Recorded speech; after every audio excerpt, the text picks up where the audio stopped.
quickly share a dream that I had this past Monday. It was Monday morning, in the early mornings. Today is Thursday the 16th, I think, if I'm correct. And it was quite a strange dream. But as soon as I started explaining the whole dream to my mother, and as soon as I started writing it down, everything made sense. So I'm gonna try and keep this short and sweet. I'm gonna quickly give you the overview of what the dream was, and then I will explain the dream as I got it, which I actually think is absolutely amazing. Okay, so the dream started off where I was in a hospital, and I was giving birth to a baby. And in the natural, I'm neither married or expecting a child, so it was not something that's on my mind. And I gave birth to a baby. I have no idea whether it was a boy or a girl. I just know that there were no birthing pains at all. I did not experience any pain whatsoever. And they wrapped up the baby and they brought it to me, and I held the baby. And again, like I mentioned, there was no I have no clue whether it was a boy or a girl, and in actual fact it wasn't even a topic of discussion. It wasn't even something that anybody asked.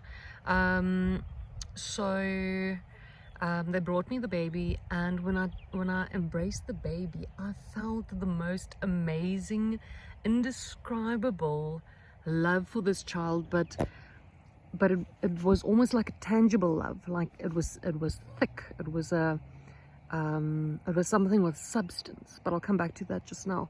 And as I held the baby, I started speaking to the baby, and the baby actually spoke back to me. And I thought that was the strangest thing, but it's cool. And the baby as well, when it was in my arms, it didn't look like a newborn baby. It looked as though the baby could maybe have been 2 weeks old or so.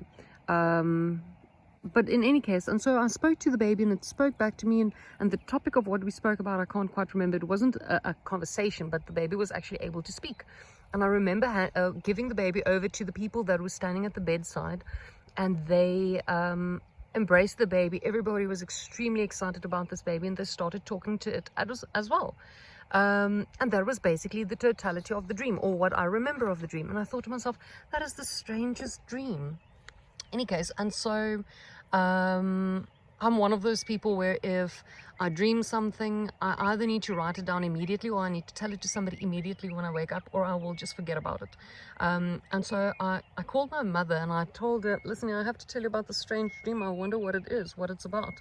And as I started speaking to her about it, a lot of things actually started falling into place, of which something that I just quickly I'm going to try and give you a little bit of background about things that I've personally experienced in the last few months, and then obviously personal things that's maybe included in that dream that relates to me personally, but I think the message overall is for everyone. So about a week ago, I'm currently, just to reconfirm that, I'm in South Africa, and about a week ago I spoke to my mother, and I told her, you know what, it's so strange actually, and we are so fortunate that a lot of the world is currently in chaos, and not just on political fronts or racial tensions or things like that, but specifically what you'd call quote-unquote natural disasters. There are places that's flooding, that's just washing away. There's places burning down. There's countries that have hurricanes and tornadoes and things like that.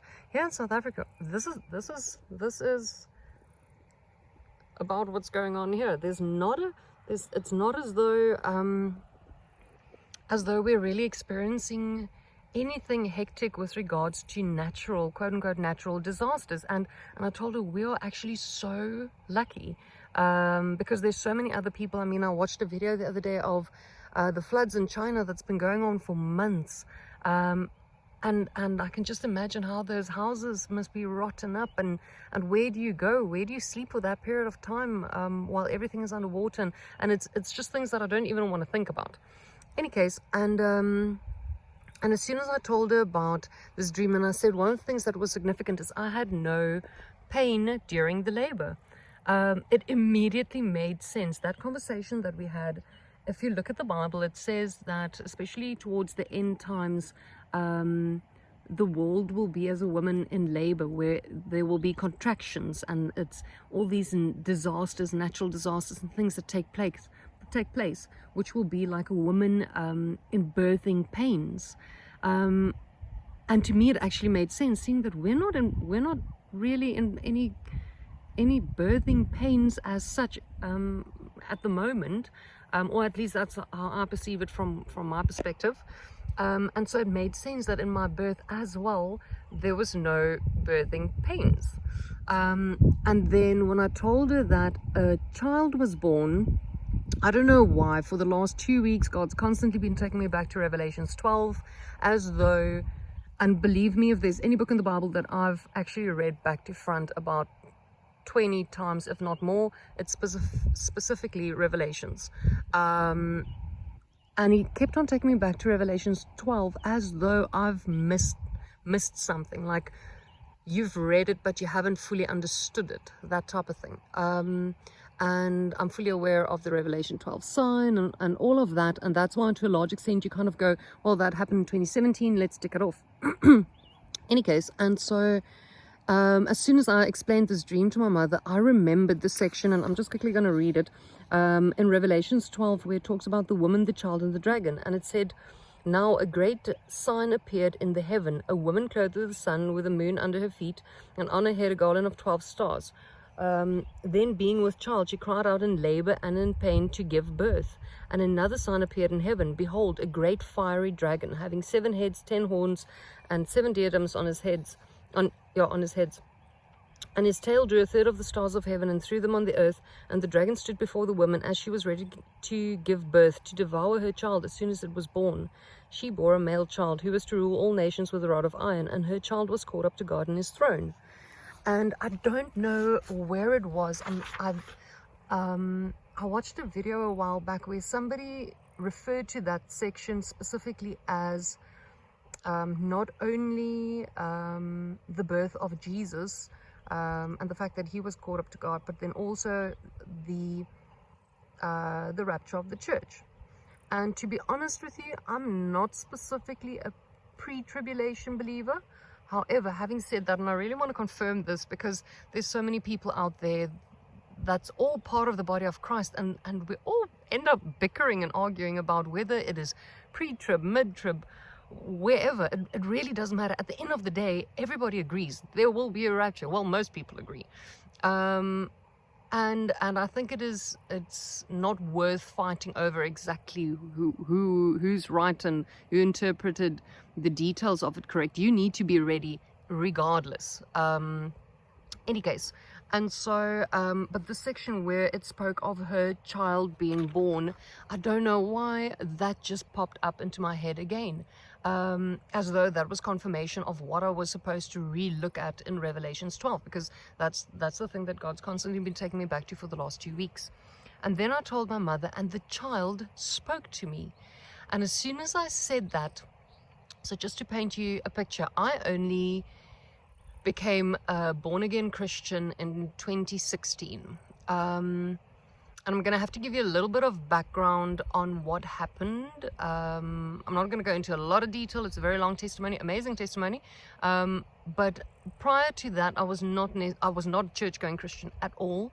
My mother was brought up as Christian, but really did not have any relationship with God. Actually felt rejected by God because of a lot of things. And as soon as I actually got born again and went through my whole transformation, it's as though it allowed for my mother to be reconnected with God and to build her relationship with him. And at one point, I think it was in 2017, I read the book of Enoch, and I remember telling my mom, there's so many things in here that it obviously correlates with the Bible, and I know a lot of people are opposed to reading books outside of the Bible. It's worth reading because it's as though the Bible in certain areas gives you a black outline of a situation, and then something like this just colors in the picture, so it just fills in the details. In any case, and I specifically told her about a section in the book of Enoch where it spoke of the birth of Noah. And as soon as I told her in my dream this baby was able to speak, she remembered, and she said, oh, but didn't you once read me that section of where they described a baby that was able to speak from birth? And I went back and I got this section here, and I'm going to read it to you, and I've printed it out, so please do excuse me. It's very bright and sunny out here, but I'm going to try and quickly read it to you. You're more than welcome to go have a look at it yourselves. It's the book of Enoch, specifically referring to the birth of Noah. And it is Enoch speaking in this section, and it says, after some days my son Methuselah took a wife for his son Lamech, and she became pregnant by him and bore a son. And his body was white as snow and red as the blooming of a rose, and his hair on his head and his long locks were white as wool, and his eyes were beautiful. And when he opened his eyes, he lighted up the whole house like the light of a sun, and the whole house was very bright. And thereupon he arose in the hands of the midwife. So in other words, when the midwife delivered him, he opened his mouth and he conversed with the Lord of righteousness. So in other words, he immediately, as he was born, as he was delivered into the hands of the midwife, he immediately started to converse with God. And in other translations, it says that he came out praising and worshiping God. I'm just quickly going to read the rest of the section just for what it's worth. And his father Lamech was afraid of him and fled and came to his father Methuselah. And he said to him, I've begotten a strange son, diverse from any, unlike man, resembling the sons of God of heaven. And his nature, is different and is not like us. And his eyes are like the rays of the sun. And his countenance is glory, and it seems to me that he has not sprung from me, but from the angels. And I fear that in this day a wonder might be brought on the earth. And now, my father, I am here to petition to thee and implore thee that thou mayest go to Enoch, our father, and learn from him the truth, for his dwelling place is among the angels. And then Methuselah heard the words of his son. He came to me at the ends of the earth, for he heard that I was there.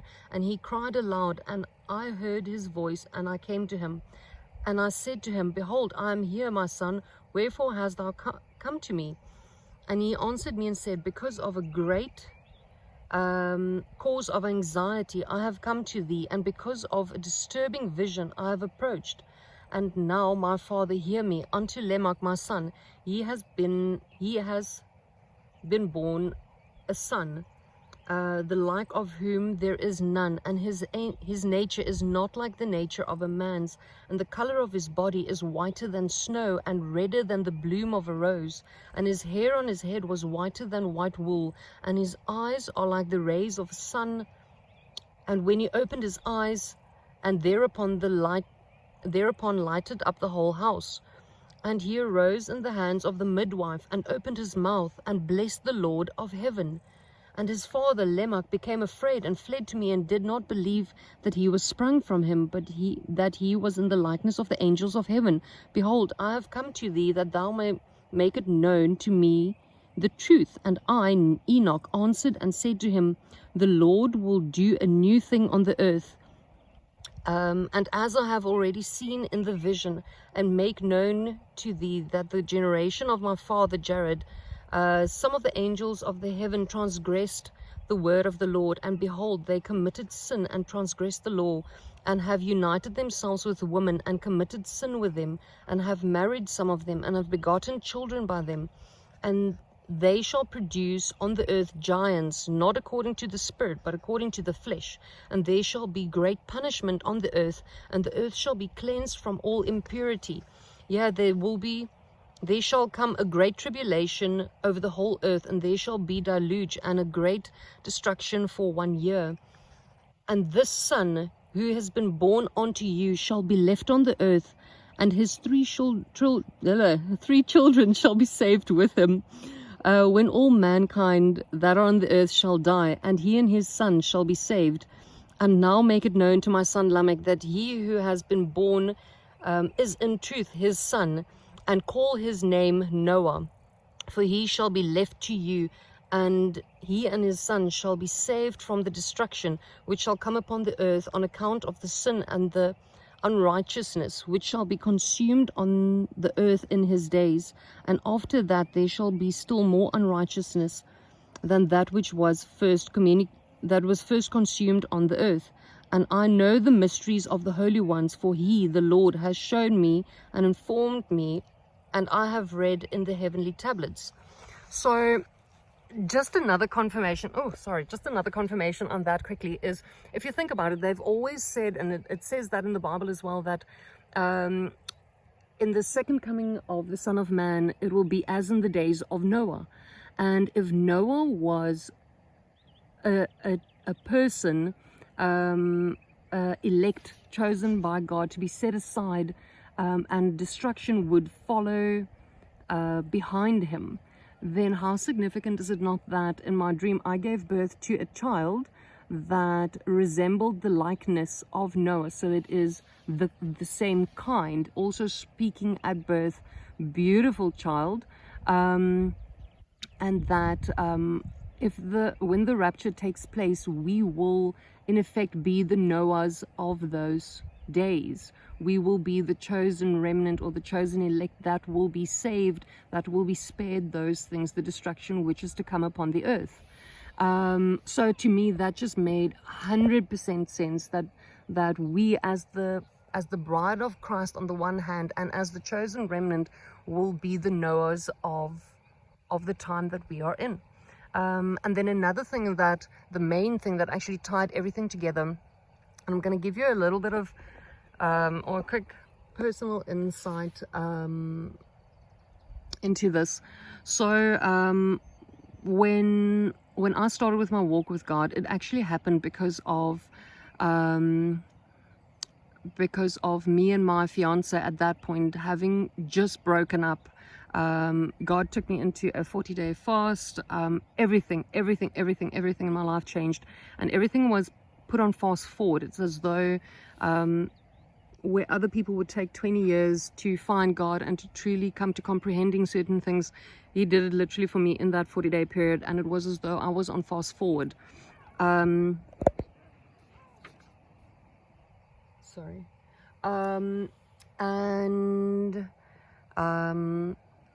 in the evening, that the same night where me and my ex at that point broke up, he held me that night in almost an effort to comfort me, because we weren't angry at each other. It's almost, I personally feel that it was God intervening at that point, because we didn't have particular issues or anything. It's not even as though we had really drifted apart, but he held me that night in an effort to comfort me. And to be very frank with you, actually tried to kind of make a move on me that night. And in all of that, pushing that part of it away, but still embracing him, there was an intense, and if I say intense, it is an abnormal love, a love like I have never in my life experienced, the way that I experienced in his arms that evening. And I immediately knew that God was using him in the physical to comfort me, and he was loving me through my ex, if that makes any sense. Like he was using my ex's body and arms to hold me and to comfort me, but the love that I experienced was I can vouch for this, it was 100%. Sorry, just quickly gonna redo that. There are baboons around the corner, so I'm gonna try and make it quick. Just quickly want to recap the in that evening where I know that that me and my ex broke up. I personally believe that God used him to embrace me and to comfort me, and to for his love to flow through him. And the reason why I say that is, apart from the fact that I immediately knew it, the only way that I can explain it to you is if you stand next to an oven, you can feel the heat radiating from the oven when you're close to it. And that is what our love on the earth, in our physical senses are able to experience when you say that you love somebody. It is, you need to be close to the oven to be able to feel the radiating heat that comes off of it. But when God loves you, it is like that oven door opening up. It engulfs you. It is thick, and it covers you, and there is no denying it. Believe me, if you've stuck your head in an oven before, you will know that it's been there. It is a completely different type of love, and it's almost as though we are limited in the love that we can experience here on earth because of our physical senses. But that evening I experienced God's love like I have never in my life done. And believe me, I did not love my ex to that extent, so it wasn't as though I was confusing the two. And when in my dream, when I held this baby, I felt that exact same love. And it's the strangest thing, because the evening before I went to sleep, I sat and spent time with God, and I started thinking about my past and the things that he's done and where he's actually shown himself to me. And I started thanking him specifically about that evening, about the fact that he used a horrible situation to comfort me, that he literally poured out his love on me. And I remember even when my ex was holding me, and as soon as I felt that love, God spoke to me and he said, don't worry, everything's going to be okay. And I knew it to the core. Like, I was so solidly convinced of those words that were spoken to me that I almost felt like I could push him away and say, don't worry, you don't have to hold me anymore. Like, I've just heard from God myself.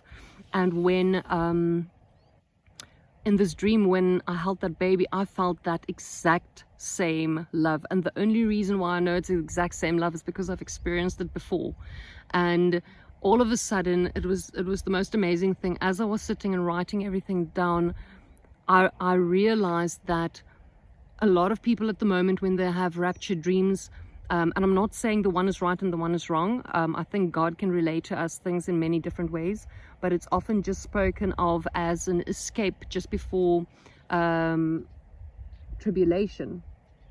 And I think a lot of people actually, or at least from what I can pick up on comments, they often refer to the rapture almost in the sense of it being an escape and a get out of jail quick card, that type of thing of like, Jesus, please just come get us. We're really not up for the stuff that's coming. And I can tell you now, I can guarantee you, those that are going to be chosen for the rapture, those that are actually going to go with him, it is going to be a love call. You will experience it out of his love, not because he's opened up the back door and said, quick, my little ones, escape through the back door because the other guys are coming in through the front. It is a love call. He is calling you back to himself. And I think out of the whole dream, apart from the fact that there were so many other things confirmed, I know this doesn't sound like a normal rapture dream as such, but I think also the focus of this is specifically on the immense love that God has for his elect, for his chosen, and that when he comes back to get us, it's not going to be a quick, get out of here before stuff happens. It is going to be a call of love. And I just want to share that because I thought that was probably one of the most amazing ways that he could have shown me what is about to take place. And again, whether you are a pre-rap believer, whether you are a pre-tribulation or mid-tribulation, it really doesn't matter. He is on his way. Everybody agrees on that. And I really think that if you take the time to spend time with him and thank him truly for the things that he's done in your life, you're going to experience, like, the rapture is going to be the most beautiful thing that you could have ever thought of, ever dreamt of, because we can't in this natural world truly experience the love of God. Any case, hope that that maybe puts a little bit of a different twist on everything. I thought that was quite a nice revelation from God. But yeah, I need to get going, and I'll share other things as well as they get revealed to me. Okay, cool. Have a great day. Thanks. Bye.